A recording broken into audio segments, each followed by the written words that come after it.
सुरू झाल्यापासून आतापर्यंत किती महिलांनी स्वतःहून सोडलेले आहेत किंवा किती महिलांना वगळण्यात आलेले आहे। त्याचबरोबर इतर ज्या योजना आहेत म्हणजे निराधार योजना असेल किंवा इतर योजना, या महिलांना या योजनेचा लाभ कशा पद्धतीने दिला जाणार? जे टोटल रजिस्ट्रेशन विभागाकडे झालेलं होतं ते साधारणपणे 2,63,00,000 असं होतं, पण हे जुलै ऑगस्ट महिन्यापासूनचं होतं आणि जुलै ऑगस्ट महिन्यापासूनच स्क्रुटिनीची जी प्रक्रिया आहे ती त्या ठिकाणी सुरू आहे आणि पात्र महिला ज्या आहेत, लाडक्या बहिणी ज्या आहेत, त्या साधारणपणे 2,52,00,000 2,53,00,000 इतके त्या ठिकाणी असतात। आधार सीडिंग ज्यांचे अकाउंट झालेले आहेत त्यांना दर महिन्याचा लाभ वितरित होत असतो। नमो शेतकरी योजनेचा जे लाभ घेतात त्यांना नमो शेतकरीचे 1000 आणि मग वरचे जे 500 आहेत ते त्या ठिकाणी लाडक्या बहिणीच्या या तरतुदीतून मिळत असतात। संजय गांधी निराधार योजनेच्या ज्या लाभार्थी आहेत त्यांना 1500चा लाभ हा संजय गांधी निराधार योजनेतूनच मिळत असतो। त्याच्यामुळे या योजनेतून मिळण्याचं त्याच्यामध्ये काही कारण नाही। या व्यतिरिक्त 4 चाकी वाहनं असणारी असतील किंवा जिल्हा स्तरावरून ज्या तक्रारी आम्हाला प्राप्त होतात त्या पद्धतीनं ती योग्य ती कारवाई आहे ही केली जात असते आणि परत ज्यांनी आम्हाला या योजनेचा लाभ नको आहे किंवा आम्ही या योजनेच्या लाभासाठी आता पात्र नाही आहोत असे जे अर्ज आहेत हे काही हजारांच्या संख्येमध्ये आहेत।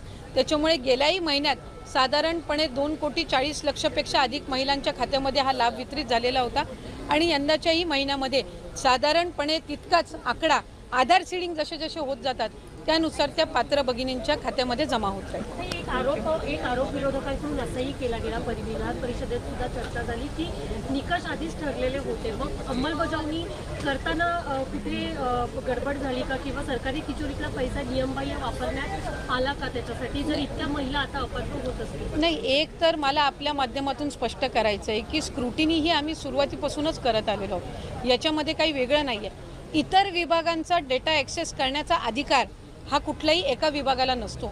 उदाहरणार्थ महिला व बालविकास विभाग आहे आणि आम्हाला जर कृषी विभागातल्या नमो शेतकरीचा जर डेटाचा ॲक्सेस असेल तर तो आम्ही परस्पर घेऊ शकत नाही, आम्हाला तो त्या विभागाकडूनच प्राप्त होणं हे अपेक्षित असतं। परिवहन विभागाकडून जर एखादा तुम्हाला डेटा हवा असेल तर तो तुम्हाला परिवहन विभागाकडूनच मिळेल, त्याला स्वतंत्र तो डेटा ॲक्सेस करण्याचा अधिकार हा कुठल्याही विभागाला किंवा महिला व बालविकास विभागालाही त्या ठिकाणी नसतो।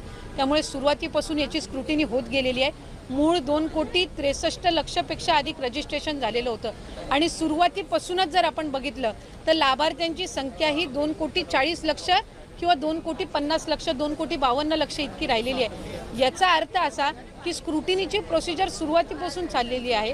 प्रत्येक विभागाकडनं जी आपण माहिती मागवतो त्याच्यामध्ये ऑक्टोबर, नोव्हेंबर, डिसेंबर महिना आचारसंहितेचा कालावधी होता। हा वगळता जशी जशी आमच्याकडे त्या विभागांकडनं माहिती येते त्या पद्धतीनं आम्ही ते पुढचं DBT करायच्या आधी योग्य ती कारवाई असते ती करत असतो। त्यामुळे कुठल्याही पात्र जी निकषांमध्ये पात्र आहे एकही निकष न बदलता जी महिला पात्र आहे त्यांच्यावर अन्याय हा कधी या विभागाच्या किंवा महायुतीच्या सरकारकडून झालेला नाही। धन्यवाद।